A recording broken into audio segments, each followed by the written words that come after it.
Bom dia para vocês que acompanham o Pro Trabalhador Agência de Notícia. E como quem já vem acompanhando o Pro Trabalhador ou quem está chegando agora para nos acompanhar vai ficar sabendo, a gente tem aqui um compromisso muito sério e algumas parcerias quando o assunto é saúde e segurança do trabalhador.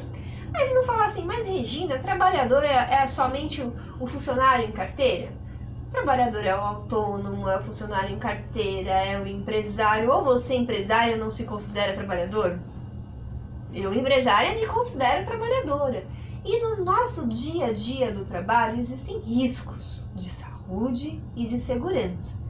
E por causa disso, a gente fez parceria já há algum tempo, estava na meta, no desenho original do Pro Trabalhador, com uma entidade muito importante que trabalha com recursos do FAT, do Fundo de Amparo ao Trabalhador, desenvolvendo pesquisas que dão embasamento para as NRs, para as normas regulamentatórias de segurança e saúde do trabalhador, que é a Fundacentro. Quem ajudou a abrir essa portinha lá, porque também tinha esse sonho de, através da informação, gerar aí conteúdo para que a sociedade tivesse uma melhor qualidade de vida, inclusive no que diz respeito à saúde e à segurança do trabalho. Foi a minha amiga, jornalista também, concursada, servidora pública. Eu sempre gosto de encher a boca e falar dos bons servidores públicos, essa aqui é uma, que sonhou esse sonho junto com o próprio trabalhador, Alexandra Rinaldi. Obrigada por ter me recebido lá atrás há algum tempo e ter sonhado esse sonho com a gente, nos orientado, nos dado os caminhos, embasamentos técnicos. E hoje, grande parceira, mestre, que vai compartilhar o trabalho dela de mestrado aqui com a gente, e especializada, que o trabalho que ela desenvolveu foi na área de comunicação de risco. Isso. Para quem não acompanhava a gente e chegou hoje, o que é a Fundacentro, Alexandra? Bom, a Fundacentro é um centro de referência em saúde do trabalhador que já desenvolve pesquisas nessa área há 50 anos, É uma grande satisfação estar aqui, não só como jornalista, mas também assim, acreditar na sua trajetória profissional, na área de saúde do trabalhador. Não, sem choro. E é uma instituição que possui as suas parcerias não só nacionais como internacionais também, Estávamos ainda há pouco tempo como centro colaborador da Organização Mundial da Saúde, temos parceria também com a Organização Internacional do Trabalho e na verdade a Fundacentro ela é a grande apoiadora na elaboração das normas regulamentadoras, como também de outras diretrizes na área de saúde do trabalhador. E, Alexandra, um dos principais desafios de nós comunicadores é recontar as pautas várias vezes, e eu fico imaginando que isso ainda é mais complexo quando a questão é comunicação de risco. Eu tava brincando com você que eu conheço um bocadinho de comunicação, conheço um bocadinho de comunicação sobre saúde e segurança em termos de prevenção, mas o que é essa tal comunicação de risco que foi seu tema de mestrado? Hoje você é mestre em? Sistema Integrado de Gestão. Sistema Integrado... Que compreende, na verdade, as duas áreas de saúde e segurança do trabalho e meio ambiente. Saúde, segurança do trabalho e meio ambiente. Isso. O que é essa tal comunicação de risco? Que diferença tem ela nesse campo tão amplo, que é de possibilidades que é a nossa comunicação? Exatamente, uma pergunta muito interessante, Regina, porque a comunicação de riscos, ela está muito dentro da área da gestão de riscos, que ela é voltada para a área das indústrias, das organizações. Toda organização ela precisa desse sistema de gestão. A comunicação de risco ela é apenas uma etapa desse processo e é uma etapa importantíssima pela qual os trabalhadores eles precisam saber quais os tipos de riscos e de exposição que eles estão ali no dia a dia do trabalho, e muitas vezes essa comunicação de risco ela sofre assim influências, justamente porque vem de cima para baixo, de um nível hierárquico para baixo, e quando chega lá na linha de frente, que é o trabalhador propriamente dito, muitas vezes ele não sabe o nível de periculosidade a que ele está exposto. Esse é um aspecto da comunicação de risco. E um outro aspecto muito importante é que assim, nós jornalistas, nós da área de comunicação, pouco sabemos da existência da comunicação de risco. E olha que eu atuo com comunicação há 19 anos, estou aqui reconhecendo para vocês, amiga de uma mestre que não tem o domínio do assunto. Exatamente, é um tema assim, já muito ampliado, muito difundido e muito trabalhado pela imprensa internacional. Mas nos no Estados Brasil? Unidos e na Europa. No Brasil não, por quê? Porque falta uma cultura prevencionista. Né? Quando esse olhar mudar para essa cultura prevencionista, automaticamente a imprensa também vai nesse caminho. Então, assim, pouco vemos nos jornais, nas revistas, enfim, nos meios de comunicação, Um o espaço. tema ser tratado, né? Porque normalmente para nós, assim, não existe a cultura, a informação da prevenção, mas sim o que houve no depois, o posterior, o acidente, o trabalhador mutilado. Então, na verdade, assim, a comunicação de risco, ela trabalha com as percepções das pessoas, no caso dos envolvidos, né, de uma indústria, de uma grande organização, que são os engenheiros, os técnicos de segurança do trabalho e os trabalhadores. Então, assim, a comunicação de risco ela é um processo que deve ser contínuo. Então, não adianta ela ter um começo e não haver um meio e tampouco um fim, né? Então, assim, seria muito interessante, é claro que assim, aqui no Brasil eu percebo que tanto do ponto de vista de literatura, da academia mesmo, como dos jornalistas em geral, poucas pessoas sabem o que é isso. E ela é importante porque ela trabalha também com as campanhas. Então, por exemplo, a comunicação de risco, ela está dentro dos assuntos abordados de saúde pública, por exemplo. Então, houve uma doença, então assim, o governo precisa lançar obrigatoriamente uma campanha.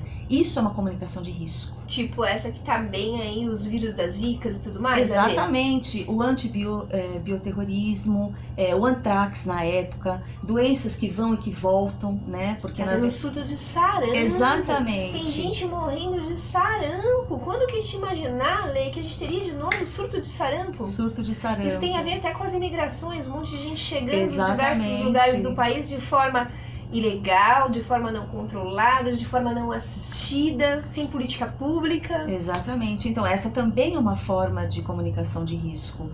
Então, assim, de um lado você tem a comunicação e você tem o risco. Então, voltando só um pouco à questão de que é importante que esse processo seja contínuo, o trabalhador muitas vezes ele não sabe o grau do risco a que ele está submetido. Então, assim, é muito importante que haja esse processo de comunicação, inclusive porque as normas regulamentadoras, elas preconizam a informação ao trabalhador. Mas aí, assim, precisa ver exatamente como as empresas e as organizações estão lidando propriamente com essa forma de comunicar o trabalhador, né? Eu pretendo um dia dar sequência a esse tema, a comunicação de risco, mas voltada para a área portuária.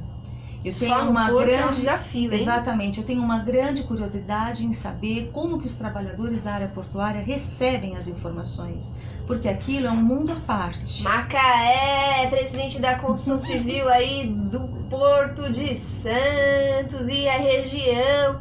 Nosso beijo, ó. Ajuda, hein? Ajuda a nossa pesquisadora. Exatamente, então a gente sabe que existe lá o processo de gestão dos riscos, porque tem que ter, senão a organização ela não sobrevive. Mas por outro lado, a comunicação realmente ela é muito falha. E isso, assim, ao longo dos anos eu venho observando também por fala dos trabalhadores.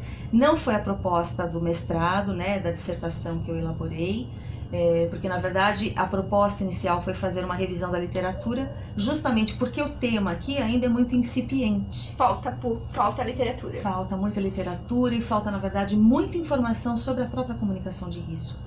Então é um tema que me inquieta, né? E eu tenho muita vontade de dar sequência num trabalho futuro de um doutorado, mas com foco na área portuária. Que é uma das áreas que hoje ajuda muito o nosso PIB, a gente movimenta Exatamente. muito dinheiro nesse campo, mas infelizmente a gente ainda tem muita morte, muito acidente, uma qualidade muito ruim de vida do portuário, porque a qualidade de vida não está só no recurso capital. Exatamente, nas condições de trabalho especialmente. Mas né? nas condições de trabalho. Agora com a reforma, nem vamos falar, porque senão vai dar uma reforma, piorou muito isso, né? A gente tava falando aqui da questão das férias, eu tive que experimentar férias curtas, gente, como isso é ruim pra gente, mas é assunto pra outro dia com a Lê. A Lê, eu posso estar falando bobeira, mas me veio aqui agora a gente conversando uma curiosidade. Entraria na comunicação de risco, por exemplo, uma coisa que já existe lei sobre isso, que é a semana da CEPAT? A Semana de Saúde e Segurança do Trabalhador, que é tratada na CEPAT? a Semana Interna de Prevenção de Acidentes do Trabalho? Entraria como uma forma de conscientização, sim. Entraria também, por exemplo, nos cursos de engenharia, nos cursos de técnico de segurança do trabalho. Deveria ter uma disciplina para. Uma disciplina para, que exatamente. Hoje não existe. Não existe, não existe. Então, em nível de universidade também. Porque, na verdade, assim, a comunicação de risco, por que ele é um tema interessante? Embora ela tenha suas raízes na engenharia, que vem dos sistemas de gestão, né, que foram elaborados especialmente na Austrália, Canadá, Inglaterra, ele é um tema que trabalha com diferentes percepções, né? Então, a partir do momento em que você elabora, você traça um sistema de gestão para dentro da sua empresa, o comunicador, no caso o jornalista, ele precisa de diferentes olhares, né? Que nós chamamos de multidisciplinar, para que haja uma melhor percepção com relação aos riscos. Só que o que ocorre na maior parte das vezes é que essa percepção de riscos, normalmente ela é gerenciada por um grupo de gestores que não tem muito a ver com a área social ou com a área de humanas, né? São os acionistas, que são aqueles que têm o grande interesse no lucro das empresas. Depois, num nível gerencial, você tem engenheiros, que são os responsáveis por traçar o sistema de gestão ou a gestão de riscos, propriamente dito. E aí vai, né? Então, assim, são várias áreas envolvidas. Você tem a avaliação de riscos, você tem o monitoramento de riscos, tudo isso como etapa de uma gestão, né? Então, pode sim entrar numa CIPAT, poderia ser uma disciplina, o psicólogo poderia estudar a comunicação de risco, qualquer outra profissão, deveria, ou formação, ter uma noção pelo menos disso. Mas num princípio, se já houvesse a disciplina sendo abordada dentro dos cursos de engenharia, dentro dos cursos de técnico de segurança, isso já daria assim... um início a essa cultura prevencionista? Exatamente, um início à cultura prevencionista. Né, como forma assim de disseminar e até mesmo de auxiliar as empresas nessa questão de comunicar os riscos propriamente dito. E a lei, é importante você falar disso, porque é realmente uma questão cultural do nosso país, né? Aliás, de falta de cultura em todos os sentidos do nosso país. Né? A gente não é só a cultura prevencionista no sentido de saúde e segurança do trabalhador, mas no sentido de saúde e segurança do cidadão como um todo, né? Quando a gente fala de um Japão, a pessoa lá na China, no Japão, ela vai cuidar do jardim da casa dela, ela bota um chapelão, ela coloca um óculos escuro, ela coloca luvas, ela usa botas. Aqui você cuida aí do seu jardim com esse cuidado? Porque não existe a cultura, que já vem na pré-escola, que já devia vir lá dentro da... E no mínimo, se passou por tudo isso sem no curso universitário. Mas deveria vir gradativamente em todas as faixas etárias de educação. Deveria ser mais assunto de jornalismo, porque afinal de contas, quando fazemos lá o nosso juramento, a gente jura prestar esse serviço. Exatamente. Que transforme, né? Depois a gente esquece. Mas a gente não, aqueles que jornalistas não são, porque se jornalistas ou fosse, estariam fazendo. Nós aqui, como jornalistas que juramos e queremos fazer, estamos aqui envolvidas nesse processo. Mas aí, o que eu queria chegar nisso, fazendo essa provocação para vocês? Lá fora, quando a gente vê mais qualidade de vida, quando a gente vê uma economia mais ativa, quando a gente vê resultado, eles tinham essa cultura. Eles perceberam que essa cultura prevencionista também gera o que hoje a gente começa a chamar de empreendedorismo social. O empreendedor que empreende com um olhar social, ele tende a ter mais lucro. E eu, depois de levantar, sabe qual a marca que a gente levantou aqui de cases afirmativos da sociedade? Em 4 anos de trabalhador? Mais de 400 cases inéditos de espelhos afirmativos para a sociedade, ou seja, de empresários que empreendem de alguma maneira, ou pessoa física, ou jurídica, ou autônomo, ou aquele gestor que ajuda o empreendedor com responsabilidade social, que provam que quando você tem responsabilidade social, você também pode ter lucro, mas aqui ninguém fala sobre isso. Quando a gente vai falar de comunicação de risco, as pessoas acham que é custo, que é passivo, que não é ativo. Nos outros países, a gente já aprendeu que enquanto gestor público, que enquanto gestor privado, quando você pensa na comunicação de risco, você está no lucro. E eu posso dar até a prova disso, a lei vai me confirmar. Quando você previne, Quanto que custa um treinamento? Quanto custa uma prevenção? Quanto custa você pagar a indenização de um cara que perdeu um braço? E quanto custa um treinamento para evitar que ele perca o braço? Começar a pensar fora da caixa, né, Alê? Com certeza pensar fora da caixa. E até acho muito interessante porque assim, nós temos todas as ferramentas em termos assim humanos de conhecimento, de pesquisa. Nós, que eu digo, nós brasileiros, a Fundacentro, que é um centro de referência, que eu visto a camisa pela instituição, nós temos todo esse arcabouço de informações, de pesquisadores, e lamentável, eu não consigo compreender por que que esse tema ele não deslancha, por que que essa cultura prevencionista, que nós temos a consciência e a importância dela, ela não chega junto. Vamos né? convidar outros colegas de comunicação aí, Com certeza. nosso movimento pró-conselho dos jornalistas, enfim, o pessoal do sindicato dos jornalistas, vamos provocar mais isso, vamos convidar mais pessoas para falarem.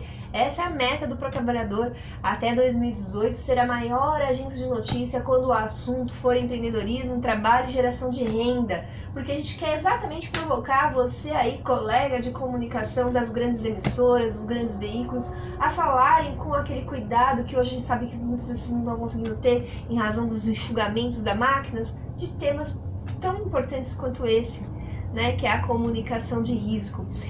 Ale, desse trabalho todo de mestrado que você fez, qual que é o principal desafio, né? Quanto tempo tem já dessa pesquisa? Esse livro ele foi editado em 2010. Posso mostrar? Claro, por favor. Esse é o meu? Esse é o seu. Ai, que legal! A Ale já me falou, eu perguntei se esse é o meu, porque antes de conversarmos, a Ale já me falou que vai mandar mais um para as pessoas que tiverem visto a propaganda disso no dia anterior, poderem enviar perguntas para cá, que não foram respondidas ainda no programa, e as perguntas mais interessantes a nossa Alexandra Rinaldi vai responder, e aí a pessoa vai poder retirar aqui na redação do Pro Trabalhador, né, alguém que é estudioso da área, ou quer vir a estudar essa área, e esse livro aqui tão importante, com tantos elementos aí, para que a gente possa implantar e melhorar aí a cultura prevencionista no nosso país. E com isso sim ter lucro, porque ter lucro é de Deus, tá bíblico, tá tudo direito em ter lucro, tem nada de errado em ter lucro. A forma como você vai ter lucro é que tá o problema. E que tá dando desastre que é um país que a gente está vivendo hoje. E que em outros lugares do mundo existe a prova que é possível, mesmo aqui no Brasil já existem empresários empreendendo de maneira com compromisso de responsabilidade social e provando que é possível sim ter responsabilidade social e ter lucro. Ale, de quanto tempo mesmo tem o livro? Ele é de 2010, tem 7 anos. 7 anos da 7 pesquisa. anos, exatamente. Do tempo que ele foi feito para cá, qual que são os principais desafios hoje? Então, os principais desafios, na verdade, é que assim, novas tecnologias vão surgindo, né? Como, por exemplo, a própria nanotecnologia.